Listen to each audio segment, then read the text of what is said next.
दोस्तों पिछले वीडियो में हमने देखा लिटरल्स किस तरह से काम करते हैं और क्या होते हैं और कितनी तरह के होते हैं और आज के इस वीडियो में समझेंगे कि वेरिएबल्स क्या हैं और ये किस तरह से काम करते हैं। देखो यार हम अपने प्रोग्राम में बहुत मर्तबा क्या करते हैं ना कि अपना प्रोग्राम लिखते हैं और उसमें वैल्यूज़ जो स्टोर करनी होती है, हमें डाटा स्टोर करना होता है। अब वो डाटा क्या हो सकता है, नंबर्स हो सकते हैं या फिर करैक्टर हो सकते हैं जिनको हम बाद में यूज़ करें। अब उसके लिए हम क्या करते हैं, उनको स्टोर करने के लिए एक स्टोरेज एरिया बनाते हैं और उस स्टोरेज एरिया को कोई ना कोई हम नाम देते हैं, ठीक है? और वो जो नाम होता है उसी को हम वेरिएबल बोलते हैं। मतलब वेरिएबल क्या है? वेरिएबल वो नाम है जो आप स्टोरेज एरिया को देते हैं। और इसके अलावा वेरिएबल एक मतलब इससे भी सिंपल अगर करना चाहो ना तो वेरिएबल को बोल सकता हूँ वो एक कंटेनर है जो कि होल्ड करके रखते हैं स्पेसिफिक पीस ऑफ डाटा, ठीक है। और इस लेसन में क्या करेंगे, हम वेरिएबल को पढ़ेंगे, हाँ वेरिएबल को क्रिएट करके देखेंगे, वेरिएबल को वैल्यू असाइन करके देखेंगे और प्रिंट करके देखेंगे कि ये किस तरह से हम प्रिंट कर सकते हैं। और इस लेसन के ख़त्म होने तक आपके पास एक बेटर अंडरस्टैंडिंग होगी कि वेरिएबल को किस तरह से आप अपने प्रोग्राम में यूज़ कर सकते हैं। अभी यहाँ पर सबसे पहली चीज़ जो है ना वो है डिक्लेयर अ वेरिएबल्स। मतलब वेरिएबल को डिक्लेयर करना होता है और यही जो वेरिएबल की क्रिएशन का प्रोसेस है, इसी से आप वेरिएबल को क्रिएट कर सकते हैं। अब यार देखो, जब भी आपने कोई भी वेरिएबल यूज़ करना है तो सबसे पहले आपको डिक्लेयर करना पड़ता है, आपको बताना पड़ता है कि आप कौन सा वेरिएबल यूज़ करना चाहते हैं और किस तरह का करना चाहते हैं। इसमें इस एग्जांपल में हमने क्या किया, इंट एज करके एक वेरिएबल डिक्लेयर किया और इसमें हमने क्या किया, एज हमारा वेरिएबल का नाम है, ठीक है, जो हम यूज़ करेंगे आगे जाके। और इंट जो है वो डाटा टाइप है। अब ये जो डाटा टाइप है, डाटा टाइप क्या होता है, ये एक नया नाम है। देखो यार, डाटा टाइप एक स्पेसिफाई करता है कि आप किस तरह का डाटा को स्टोर करना चाहते हो जो आप वेरिएबल को यूज़ कर रहे हो। मतलब आप जो वेरिएबल के अंदर किस तरह का डाटा स्टोर करना चाहते हो। और इस केस के अंदर हमने क्या किया, इंट इंट के स्टैंड फॉर इंटीजर है, ठीक है। तो हम क्या कर रहे हैं कि जो एज वेरिएबल है उसके अंदर हम इंटीजर जो वैल्यूज़ होंगी वो स्टोर करना चाहते हैं, ठीक है। अब इसमें इंटीजर वैल्यूज़ ही आएंगी, ठीक है। अब अभी इसके अलावा भी आप डिफरेंट जो और डाटा टाइप्स है वो भी आप यूज़ कर सकते हैं, लेकिन अभी हम क्या कर रहे हैं, अभी सिर्फ जो हम फोकस करेंगे वो सिर्फ इंट के ऊपर ही करेंगे। देखो यार, इसके अलावा यहाँ पर आपने एक चीज़ और देखी होगी इसी लाइन के अंदर कि आप सेमीकोलन का यूज़ कर रहे हैं, हम सेमीकोलन का यूज़ कर रहे हैं। तो हम सेमीकोलन का यूज़ क्यों करते हैं? देखो यार, सेमीकोलन बहुत इंपॉर्टेंट टर्म है। अगर आप ये यूज़ नहीं करते, ये एज अ स्टेटमेंट टर्मिनेटर इस्तेमाल किया जाता है। मतलब जब भी कोई स्टेटमेंट आप एंड करना चाहते हैं ना, तो आपको ये जो सेमीकोलन है इस्तेमाल करना पड़ता है। अगर आप नहीं करते तो आपका जो प्रोग्राम है वो कंपाइल नहीं होगा। तो ये भी बहुत इंपॉर्टेंट है, आपने कभी भी लगाना है, इसे नहीं भूलना, नहीं तो प्रोग्राम आपका कंपाइल नहीं होगा। और ये एक कॉमन मिस्टेक है जो अक्सर जो बिगिनर हैं वो कर जाते हैं। अभी हम क्या करेंगे, वैल्यूज़ को असाइन करके दे। और वैल्यूज़ को असाइन किस तरह से कर सकते हैं? देखो यार, हमने एक वेरिएबल क्रिएट किया था इंट एज नाम से, ठीक है। हमने डाटा टाइप बताया उसका इंट है, ठीक है। और इसके अंदर इंटीजर वैल्यू स्टोर करेंगे और एज हमने कह दिया 25। अब देखो ज़रा, इस एग्जाम्पल में क्या किया हमने, वेरिएबल को डिक्लेयर किया, ठीक है, और जो कि एज था, ठीक है। और उसके बाद डाटा टाइप बताया जो इंटीजर थी। और उसके बाद असाइनमेंट ऑपरेटर को इस्तेमाल करते हुए हमने वैल्यू असाइन किया। अभी असाइनमेंट ऑपरेटर कौन सा होता है? ये जो इक्वल होता है ना, ये असाइनमेंट एज असाइनमेंट ऑपरेटर इस्तेमाल किया जाता है सी लैंग्वेज में, ठीक है। तो हमने क्या किया, असाइनमेंट ऑपरेटर का इस्तेमाल करते हुए वैल्यू असाइन कर दी उसे, ठीक है। अब जो अगली चीज़ है वो है कि यार आप मतलब बड़ी एक इंटरेस्टिंग चीज़ है जो कि आपकी ज़िंदगी आसान कर देगी यार, इसको यूज़ कर अपना वेरिएबल्स को लेके, ठीक है। अब देखो यार, ये क्या कह रहा है कि आप वेरिएबल को डिक्लेयर भी कर सकते हैं और उसे वैल्यू भी असाइन कर सकते हैं इन अ सिंगल स्टेटमेंट। मतलब क्या कि यार आपको वेरिएबल एक ही लाइन में आप डिक्लेयर भी कर सकते हैं और उसे वैल्यू भी असाइन कर सकते हैं। वो किस तरह कर सकते हैं? देखो जरा, लो ये क्या कर रहा है, int age is equal to 25। उसने एक ही लाइन में वैल्यू डिक्लेयर भी कर दी और उसे वैल्यू भी अपना वेरिएबल डिक्लेयर भी कर दिया, उसे वैल्यू भी असाइन कर दी। देखो यार, मतलब इसने क्या किया ना, बस जिंदगी आसान कर दी अपनी। तो इसमें क्या किया, हमने एक वेरिएबल एज नाम से क्रिएट किया और उसे इंटीजर हमने डाटा टाइप बता दिया और उसे साथ ही वैल्यू असाइन कर दिया असाइनमेंट ऑपरेटर का इस्तेमाल करते हुए। तो आप मुझे उम्मीद है कि ये मतलब अच्छा लगा होगा आपको और ये आप बहुत मरतबा यूज़ करने वाले हो अपने प्रोग्राम के अंदर, ठीक है। अब जो हमने वेरिएबल क्रिएट भी कर लिया, उसे वैल्यू भी असाइन कर ली, लेकिन यार इसे प्रिंट किस तरह करवाएंगे, ये भी एक इंपॉर्टेंट चीज़ है। देखो, अभी तक हम क्या करते आए हैं, प्रिंट एफ फंक्शन का यूज़ करते हैं। लेकिन हमने देखा है कि प्रिंट एफ फंक्शन क्या है। प्रिंट एफ फंक्शन यार किसी भी चीज़ को प्रिंट करने के लिए इस्तेमाल किया जाता है। मतलब अगर आप वेरिएबल को प्रिंट करना चाहते हैं या फिर अपने सिंगल जो आपका जो टेक्स्ट है उसे प्रिंट करना चाहते हैं तो आपको क्या करना पड़ता है, प्रिंट एफ फंक्शन का यूज़ करना पड़ता है। तो प्रिंट एफ फंक्शन वैल्यूज़ को प्रिंट करने के लिए इस्तेमाल किया जाता है सी लैंग्वेज में। अभी हम क्या कर रहे हैं, जो पहले एक ही लाइन के अंदर वेरिएबल को क्रिएट करके उसे वैल्यू असाइन कर रहे हैं इसमें, ठीक है। और उसके बाद क्या कर रहे हैं, प्रिंट एफ करके, इस प्रिंट एफ का इस्तेमाल करके हम उसके अंदर एक स्ट्रिंग डाल रहे हैं। एक स्ट्रिंग डाला हमने प्रिंट एफ, जो ये आप देखेंगे गौर से देखेंगे, प्रिंट एफ जो फंक्शन है इसका जो देखे, प्रिंट एफ के अंदर जो इनसाइड पैरेंथेसिस हमने दो चीज़ें इस्तेमाल की हैं। पहली है स्ट्रिंग और दूसरा हमने वेरिएबल का नाम बताया कि हम ये वेरिएबल को ये वैल्यू मतलब जो क्या करना चाहते हैं, इस वेरिएबल में ये वैल्यू डालना चाहते हैं। अभी देखो ज़रा, सबसे पहले हमने क्या किया, इनसाइड ये जो स्ट्रिंग है, इनसाइड ये जो इन्वर्टेड कोमास है, परसेंटेज डी हमने यूज़ किया। ये फॉर्मेट स्पेसिफायर है। यहाँ पर स्ट्रिंग किस तरह इस्तेमाल की जा रही है, एज अ फॉर्मेट स्पेसिफायर। मतलब यार आराम से देखो ज़रा, बिल्कुल भी कंफ्यूज नहीं होना आपने। यहाँ पर क्या आ रहा है, प्रिंट एफ, और प्रिंट एफ के अंदर कितनी चीज़ें आई, दो चीज़ें आई।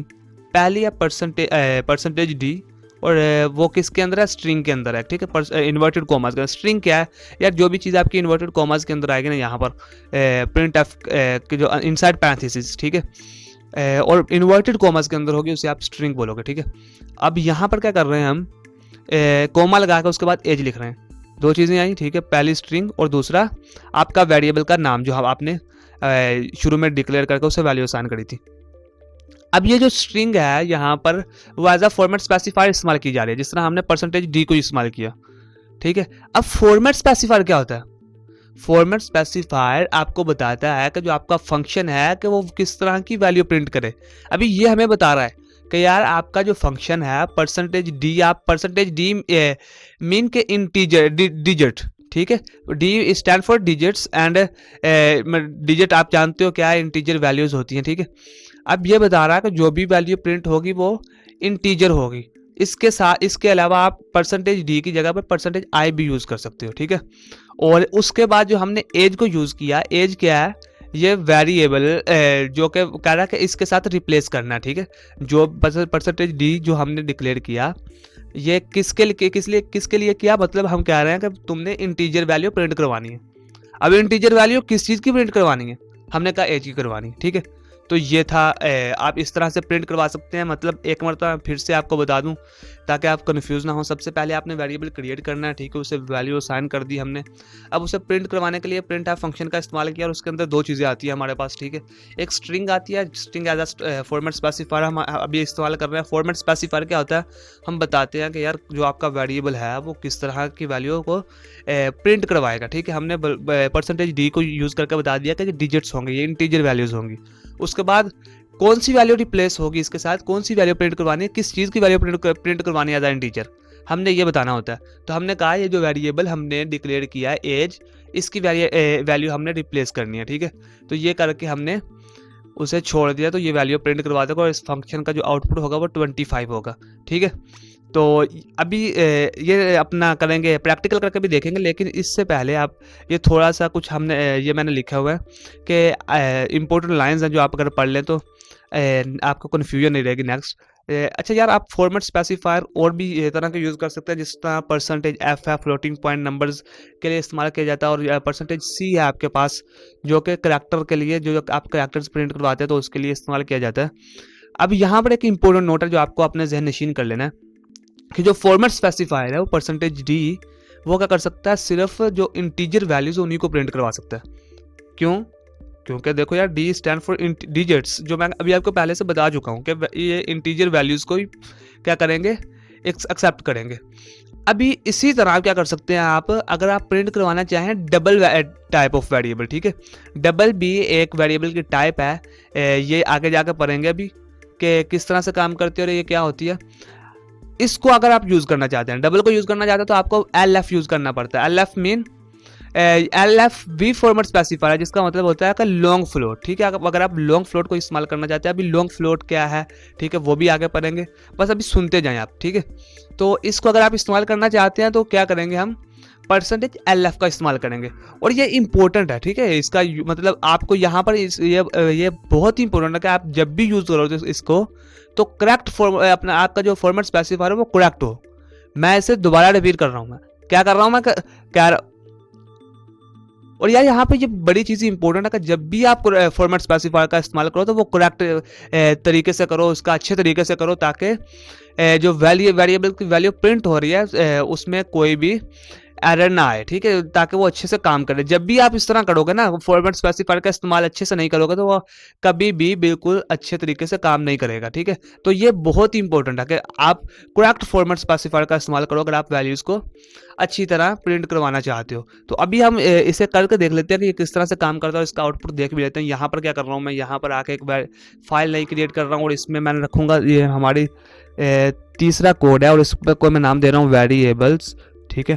वेरिएबल्स डॉट सी के नाम से मैंने ये क्रिएट करी फाइल और इसके अंदर सबसे पहले मैं क्या कर रहा हूँ, हैश इंक्लूड करके आप के पास जो होता था stdio.h लिखा मैंने, ठीक है।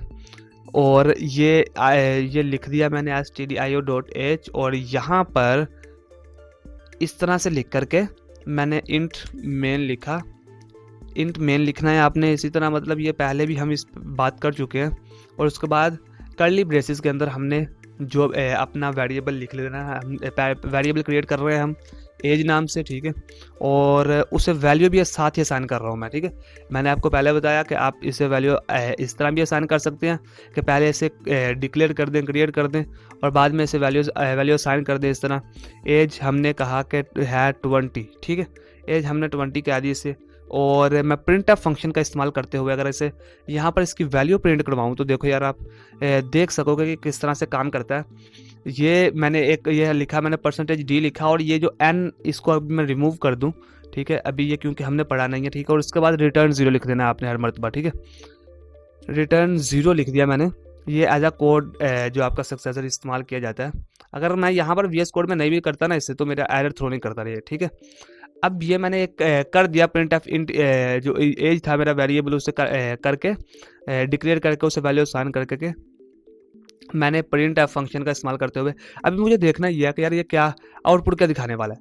मुझे ये देखना है कि ये आउटपुट क्या दिखाने वाला है और उसके लिए क्या करूँगा मैं, यहाँ पर टर्मिनल अपना करके रन टास्क के ऊपर मैं कर सकता हूँ, रन एक्टिव फाइल में कर सकता हूँ, ठीक है। और ये क्या कर रहेगा, मुझे यहाँ पर ये बता रहा है कि यार ये क्या बीमारी पड़ी इसे, ये मुझे देखना पड़ेगा अभी। यार ये कह रहा है कि the term is not recognise for, ये मुझे देखना पड़ेगा यार। मेरा जो कोड है, ये जो मेरा था, ये मैंने एक्सटेंशन की हुई थी कोड रनर के नाम से, ठीक है। वो कोड रनर जो मेरी एक्सटेंशन थी वो है भी या नहीं, ठीक है। तो ये मुझे देखना पड़ेगा। और ये आपके कोड रनर, ये देखो यार, ये एक्सटेंशन इंस्टॉल मैंने की थी लेकिन ये क्या हुआ, डिलीट हो गई, ठीक है। तो ये इस तरह के अक्सर हो जाता है, इस तरह के आपका क्या होता है ना कि आपको पता नहीं चलता है।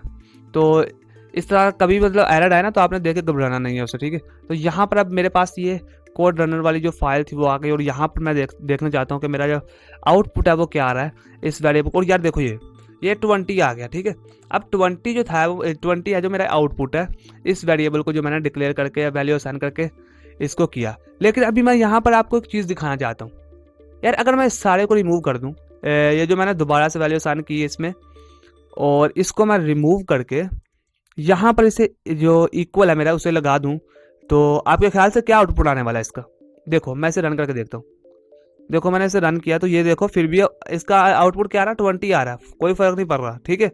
मतलब एक लाइन भी कम कर दी हमने फिर भी कोई फ़र्क नहीं पड़ रहा, ठीक है। तो ये जो फ़र्क नहीं पड़ रहा है इसको, वो क्या कर रहा है, ये हम इसे सिंगल लाइन में कर रहा है, जो कि बिल्कुल भी गलत नहीं है, जो सी से एक्सेप्ट करता है, ठीक है, सी से एक्सेप्ट करती है। तो ये बिल्कुल प्रॉब्लम नहीं आने वाली है आपको इसमें। तो ये हमने कर लिया है, वेरिएबल डिक्लेयर करके देख लिया, वेरिएबल उसमें वैल्यू असाइन करके देख ली, और इस वैल्यू को चेंज भी कर सकते हैं आप आगे जाके, वो भी देखेंगे। लेकिन उससे पहले डाटा टाइप एक जो है एक इंपॉर्टेंट टॉपिक है, वो समझना ज़रूरी है। और डाटा टाइप मैं कहता हूँ कि अगले वीडियो में समझेंगे। इस वीडियो में इतना ही गाइज, नेक्स्ट वीडियो में देखेंगे डाटा टाइप्स किस तरह से काम करते हैं। Thank you so much guys for watching this video. I will see you next time.